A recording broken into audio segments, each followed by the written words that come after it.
요한복음 13장 21절에서 30절까지 교독하겠습니다. 요한복음 13장 21절에서 30절입니다. 오늘은 3월 14일 토요일 아침입니다. 3월 14일자 본문 요한복음 13장 21절에서 30절까지 말씀 교독하겠습니다. 예수께서 이 말씀을 하시고 심령이 괴로워 증언하여 이르시되 내가 진실로 진실로 너희에게 이르노니 너희 중 하나가 나를 팔리라 하시니 제자들이 서로 보며 누구에게 대하여 말씀하시는지 의심하더라. 예수의 제자 중 하나 곧 그가 사랑하시는 자가 예수의 품에 의지하여 누웠는지라. 시몬 베드로가 머리짓을 하여 말하여 말씀하신 자가 누구인지 말하라 하니 그가 예수의 가슴에 그대로 의지하여 말하되 주여 누구니이까? 예수께서 대답하시되 내가 떡 한 조각을 적셔서 주는 자가 그니라 하시고 곧 한 조각을 적셔서 가룟 시몬의 아들 유다에게 주시니 조각을 받은 후 곧 사탄이 그 속에 들어간지라. 이에 예수께서 유다에게 이르시되 네가 하는 일을 속히 하라 하시니 이 말씀을 무슨 뜻으로 하셨는지 그 앉은 자 중에 아는 자가 없고 어떤 이들은 유다가 돈꾀를 맡았으므로 명절에 우리가 쓸 물건을 사라 하시는지 혹은 가난한 자들에게 무엇을 주라 하시는 줄로 생각하더라. 유다가 그 조각을 받고 곧 나가니 밤이러라. 아멘. 예수님은 제자 중 하나가 자신을 팔 것이라 말씀하시며 괴로워하셨습니다. 제자들은 서로 의심하며 누가 그 사람인지 알려고 했습니다. 요한이 주께 묻자 떡 한 조각을 적셔주는 자가 바로 그다라고 하시면서 가룟 유다에게 그 떡 한 조각을 적셔서 주었습니다. 그때부터 유다 속에 완전히 확고하게 결심하고 사탄이 들어갔죠. 주께서 하려는 일을 속히 하라고 그렇게 말하자 그는 떡 한 조각을 받고 곧 나갔는데 그때가 밤이었습니다. 다른 제자들은 예수님이 뭘 시켰는지 왜 나갔는지 몰랐지만 나중에 예수님을 팔아넘기려고 나갔다는 것을 알게 된 것이죠. 오늘 질문은 주님께서 기회를 주실 때 어떻게 해야 하는가? 주님께서 기회를 주실 때 어떻게 해야 하는가? 이것이 오늘 질문이 되겠습니다. 먼저 21절에서 24절까지의 말씀인데요. 자신을 돌아보는 기회로 삼아야 합니다. 자신을 돌아보는 기회로 삼아야 합니다. 예수님은 제자 중 유다가 자신을 배신하고 팔 것을 잘 알고 계셨습니다. 이미 이번이 아니라 여러 차례 전에도 암시한 바가 있으시죠. 우리가 그제 묵상한 거 보면 발을 씻기시면서 온몸이 깨끗하지만 다는 아니다 라고 11절에 말씀하셨어요. 이거는 가룟 유다를 염두에 두고 지칭하고 하는 말이거든요. 또 시편 41편 9절에 있는 말씀을 인용하면서 19절에 그런 표현이 나와요.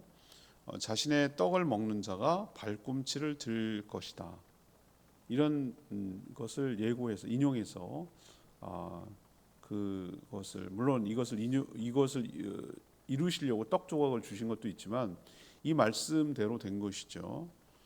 21절에 보면은 여전히 이 말 뜻을 이해하지 못하는 제자들을 향해서 뭐라고 그랬습니까? 아예 그냥 직설적으로 너희 중 하나가 나를 팔 것이다 라고 아예 그냥 구체적으로 얘기를 했죠.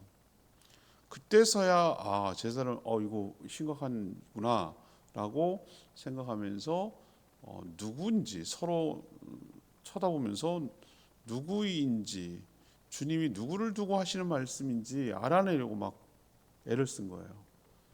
그리고 동시에 저는 아니지요. 서로 막 자신은 아니라고 이렇게 물으면서 결백함을 주장하기도 했죠. 다른 성경에 그게 나옵니다.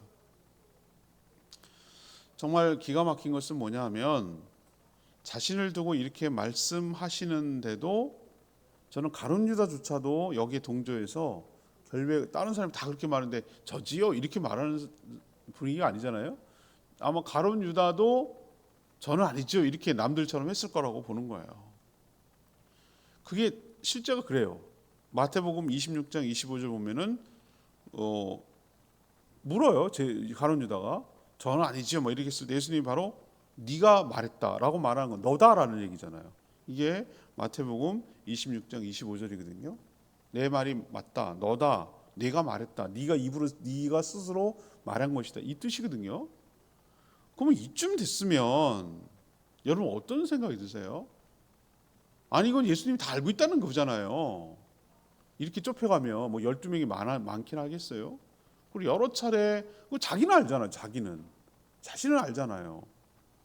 그러면 이쯤 되면 주님이 내가 뭘 하려고 하는지 어떤 마음을 먹었는지 이런 것들을 다 알고 계시는구나 라고 생각을 어떻게 하는 게 맞는 거죠? 하지 말아야죠. 생각을 걷어들여야 되죠. 포기해야죠. 제자들도 그게 누구지? 라고 아는 게 궁금한 게 아니라 나도 그럴 마음이 있는지 자신을 돌아보는 기회를 삼아야 되는 것이죠. 우리도 이 예수님이 이런 말을 했을 때 특히 가룟 유다가 그렇지만 어떤 말을 했을 때 남한테만 적용할 게 아니라 우리는 저건 누가 들었어야 되는데 저게 딱 맞는 말인데 이렇게 남한테만 자꾸 적용하려고 하고 그렇게 해당된다고 생각하는데 사실은 우리가 오늘 말씀을 통해서 자신도 그렇지 않을까라는 것을 그 말씀을 비춰봐서 거울로 비춰봐서 자신을 돌아보는 기회로 삼아야 할 줄 압니다. 두 번째 얘기는요. 기회를 주실 때 어떻게 되는가? 25절 27절 자신의 마음과 생각을 잘 지켜야 합니다. 자신의 마음과 생각을 잘 지켜야 합니다. 제자들은 누가 주님을 배신할 제자인지 이게 몹시 궁금했어요. 그래서 베드로가 사도 요한이죠. 요한에게 이렇게 예수님 그때는 우리랑 먹는 게 좀 달라요. 난 그 체할 것 같은데 약간 비스듬히 누워가지고 밥을 먹는 그런 거였어요. 그러면 이상하게 난 그렇게 하면 체할 것 같지 않으세요? 근데 하여튼 그들 문화가 그랬어요. 그렇게 편하게 먹는 거였어요. 근데 얼마나 사도 요한이 예수님하고 친밀했는지 예수님 품에 이렇게 기대서 뭐 무릎하게 앉았든지 뭐 허벅지 앉았든지 이렇게 앉았겠죠. 거기 기대서 이렇게 밥을 먹고 있는 거 그만큼 친밀했다는 거잖아요, 예수님하고. 그래서 베드로가 거기 옆에 있으니까 이렇게 턱짓으로 하거나 뭐라고 했겠죠. 물어봐 이렇게 누군지 물어보라고 가까이 있으니까 너랑 더 친하니까 신호를 보냈고 또 요한의 신분을 이용해서 그걸 물어보라고 얘기한 거죠. 예수님은 뭐 즉답을 피할 법도 하잖아요. 그런데 그렇게 하지 않았어요. 오히려 시편 말씀을 인용해서 자신이 떡 한 조각을 적셔주는 자라고 아예 노골적으로 얘기를 했어요. 그러고 나서 아마 둘이만 얘기가 드러나 보죠. 소곤소곤 얘기했는지. 그러고 나서 유다에게 떡을 적셔서 주셨어요. 아예 노골적으로 얘야라고 지목한 거잖아요. 그죠? 이거 그렇잖아요. 떡을 줬으니까. 근데 이게 말이죠. 이쯤 됐으면 죄송합니다. 잘못했습니다. 이렇게 얘기해야 되는데 그게 아니에요. 그게 아니고 이 떡 조각을 받은 후에 사탄이 그 속에 들어갔다고 그랬어요. 진적부터 이미 그 전부터 유다는 예수님 팔 생각을 먹고 있었어요. 먹고 있었는데 요 떡을 주는 계기로 우리도 보면은 그 돌이키라고 어떤 일을 권면하는데 오히려 그것이 억한심령이 들어서 반발심에 오히려 그 반대로 하는 사람들이 있어요. 가룟 유다가 그랬던 것 같아요. 그 떡 한 조각이 들어가 사단이 들어갔다라는 얘기는 뭐 갑자기 그 떡이 무슨 사단이 들어가는 계기 그건 아닌데 그걸 계기로 오히려 돌이키는 계기가 아니라 어떻게 합니까? 그걸 결정적으로 이제는 이판사판 뭐 이렇게 이왕지사 다 드러난 거 이제 해야지 뭐 이런 식으로 생각을 했다 이 말이에요. 그 시점을 계기로 사단이 그의 마음과 생각을 완전히 장악했다. 그 뜻이에요. 유다는요, 처음부터 예수님을 믿지 않은 거 여러분 아세요? 그럼 평생 예수님을 주님이라고 부른 적이 없어요. 뭐라고 불렀을까? 랍비, 선생님이라고 불렀어요. 그에게 있어서는 선생이었는지 모르지만 그의 모든 생사 여탈권을 갖고 있고 삶의 주인 대신 주인이라고 여긴 적이 없어요. 야망이 컸어요. 예수님이 왜 따라다녔는가? 왜 12제자에 다 따라다녔는가? 왕이 되면 예수님 왕으로 등극할 거라고 철석같이 유대인들을 믿고 있었는데, 왕이 되면 그 권력을 이용해서 더 많은 것을 차지하려는 욕망으로 가득 차 있었는데, 그 자신의 기대와 이제 점점 멀어지는 것 같자 실망한 거죠. 그죠? 자기가 예수님 왕이 되면 자기가 재무장관 정도 되면 더 많은 국가의 돈을 챙겨 먹을 수 있잖아요. 그 생각하고 했는데 이거는 아니잖아. 죽을 거라잖아. 그러면 내가 푼돈이라도 받고 얼른 팔아야지. 남하기 전에. 이런 생각으로 가득 찬 거예요. 이게 사단의 생각이죠.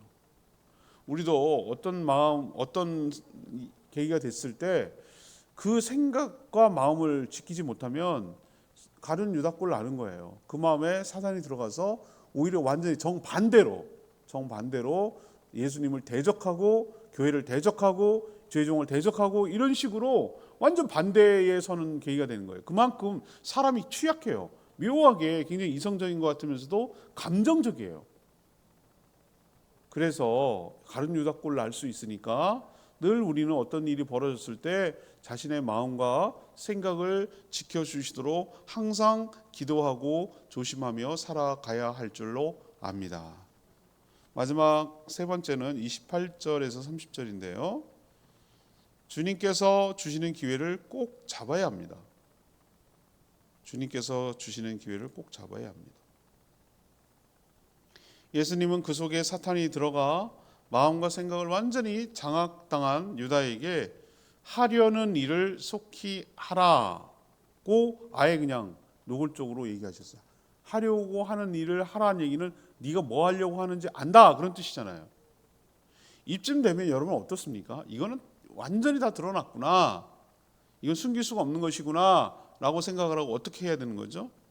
자신의 잘못을 실토하고 용서를 구하는 게 마땅하죠. 그렇죠? 근데 실제로 그는 그 일을 하려고 나가버렸어. 곧 나갔다 그랬어. 주님이 주실 수 있는 마지막 기회마저 자신의 발로 자기가 스스로 차버린 거예요. 여전히 사람들은 하나님의 주권과 인간의 자유의지 사이에서 혼란스러워해요. 누구의 책임입니까? 끝까지 막지 못한 예수님의 책임입니까? 막 붙들어 놓을까요? 붙잡아 놓을까요? 가둬 놓을까요? 아니에요. 그럴 수가 없어요. 전적으로 이건 누구의 책임입니까? 유다의 책임입니다. 생각이 씨앗이 되고 자라나 자리를 잡았으면 때가 되어 결행하는 것이죠. 다른 제자들은 지금 주님과 유다가 무슨 내용으로 대화를 나누는지 전혀 이해는 못했지만 당사자인 예수님과 유다는 알고 있잖아요. 이게 무슨 말을 의미하는 것인지. 유다는 주님이 이미 알고 있으니, 이미 들통났으니 빨리 늦으면 이것도 못 받겠다라는 생각을 가지고, 그렇잖아요. 그죠? 예수님 다 알고 있으면 이미 피하면 안 되니까 얼른 빨리 해서 푼돈이라도 받으려는 계획마저 차질이 생길까 봐 서둘러 나갔던 거예요. 그런 사람이에요. 그 사람은. 근데 나갔더니 그때가 30절 보면 뭐라고 그랬어요? 의도적으로 쓸 필요가 없는 말이죠. 나가니 곧 뭐라고 그랬어요? 밤이라고 그랬잖아요. 밤이 뭘 의미합니까? 이거 은유예요. 상징이라고요. 밤이란 얘기는 뭐 그 때가 밤이야. 뭐 그러면 굳이 밤이라고 할 거 없잖아요. 근데 밤이란 이유가 뭘 의미하는 거죠? 그가 어둠 속으로 들어갔다는 거죠. 빛의 자녀는 빛으로 나와야 되는데 그게 아니라 어둠 속으로 들어갔다. 그 얘기는 어둠 속에 살다가 비참하게 죽을 것을 이 은유 하나로 암시하고 있는 것이죠. 우리도 마지막 기회, 주님께서 주시는 마지막 기회를 꼭 붙들고 다시 회복하는 저와 여러분 되기를 원합니다. 27절 말씀, 레마 말씀, 조각을 받은 후 사탄이 그 속에 들어간지라. 이에 예수께서 유다에게 이르시되 내가 하는 일을 속히 하라고 그랬어요. 우리는 자신이 잘못한 것을 누구에게 핑계를 댑니까? 사탄에게 핑계를 댑니다. 책임을 전가하는 비겁함. 우리가 창세기 처음부터 나왔어요. 추궁추궁하고 아담이 추궁하니까 하와가 먹으라고 그랬습니까? 하나님이 지으신 여자가 먹으라고 그랬다고. 여자가 왜 먹으냐 그러니까 뭐라고 합니까? 뱀이 꼬셨다고. 지가 먹어놓고 결국 유혹에 넘어간 건 자기인데 우리는 어떡합니까? 뱀이 때문에 그랬다고 이렇게 책임을 전가하는 비겁함을 보입니다. 물론 사탄이 유혹했어요. 예. 에덴 동산처럼 인간이 타락할 때 뱀 속에 들어가 사단은 여러 가지 말로 유혹했지만 그 유혹에 넘어간 자는 누구입니까? 사람이고 행동을 옮긴 자도 사람이에요. 그러면 사단은 우리의 뭘 공략합니까? 우리의 마음과 생각을 공략합니다. 생각한 대로 움직이기 때문에 그렇습니다. 그러니까 우리의 마음과 생각을 지키도록 기도하라고 빌립보서 4장 6절 너의 마음과 생각을 지키라. 아무것도 염려하지 말고 기도와 간구로 너희 모든 생각을 주님께 맡기고 기도하라고 그랬잖아요. 간구하고 기도하라고 그랬잖아요. 이게 왜 이렇게 중요한지 아시겠죠? 우리의 마음과 생각이 넘어가 버리면 장악당하면은 우리도 이렇게 될 수밖에 없다는 걸 기억하고 정말 조심하며 살아가는 저와 여러분 되기를 소망합니다. 오늘 말씀 붙들고 기도하기 전에 474장 찬양집 474장 부르고 기도하는 시간을 갖겠습니다.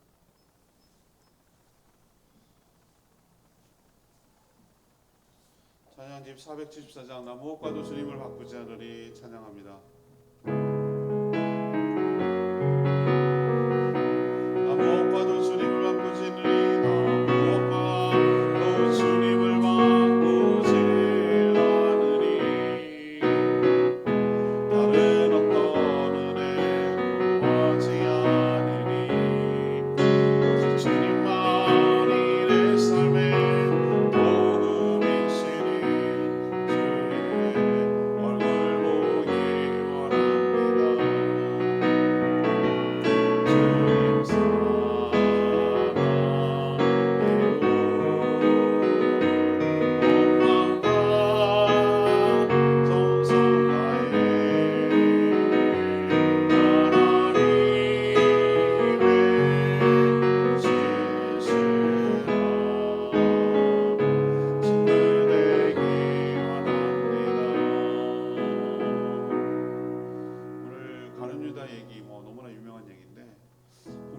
참 딱한 사람이에요. 안타까워요.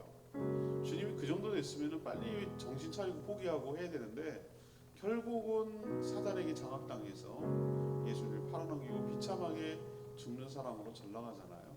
가장 어떻게 보면은 악한 사람이기도 하고 딱한 사람이기도 하고 어떻게 자기 스승을 붙들어 팔아넘기냐 이렇게 될 수 있지만 우리도 얼마든지 그럴 수 있는 존재인 걸 기억하고 이 말씀을 자신의 삶에 비춰보며 살기를 원합니다. 그렇게 돌아보는 계기가 되게 해달라고 주여 외치며 기도하겠습니다. 주여 하나님 아무것과도 주님을 바꾸지 않으리 다른 어떤 은혜 구하지 않으리 주님만이 내 삶의 도움이시니 주의 얼굴 보기 원합니다. 주님 사랑해요.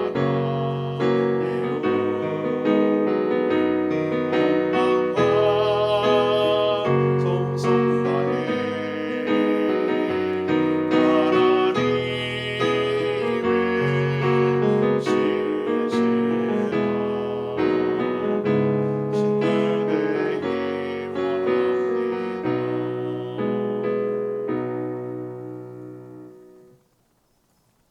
네, 기도합니다. 하나님 예수님께서 제자들을 사랑하셔서 끝까지 기회를 주셨습니다. 그러나 안타깝게도 가룟유다는 마지막 주시는 기회마저도 스스로 차버렸습니다. 오늘 말씀을 통해 남에게 관심을 가질 것이 아니라 자신이 그런 자가 아닌지 자신을 말씀에 비춰보고 돌아보는 계기가 되게 하여 주시옵소서. 우리가 마음과 생각을 지키지 못할 때 사탄에게 완전히 장악당해 주님을 배신할 수 있는 자가 될 수 있음을 깨닫고 늘 깨워서 기도하게 하여 주시옵소서. 유다는 몇 번이나 돌이켜 살 수 있는 기회가 있었음에도 불구하고 그걸 다 저버렸습니다. 회개할 기회가 있을 때 즉각 행하며 살아가는 저희들 되게 하여 주시옵소서. 오늘도 간구하는 기도 주님 들어주시고 또 모이는 목장들 은혜 베풀어 주시고 또 방방이 공사 잘 마무리되게 하시고 또 주일을 준비하는 모든 손길들 하나님 은혜 베풀어 주시고 또 내일 거룩한 주일 모든 성도들 사랑하는 성도들 한자리에 모여 경배하며 예배하며 하나님께 영광 돌리게 하여 주시옵소서. 주님 손에 모든 것 맡기옵고 예수 그리스도의 이름으로 축복하며 기도합니다. 아멘. 오늘 하루도 주의 은혜 가운데 살아가는 복된 하루 되기를 축복합니다. 충분히 기도하고 하루 시작하겠습니다.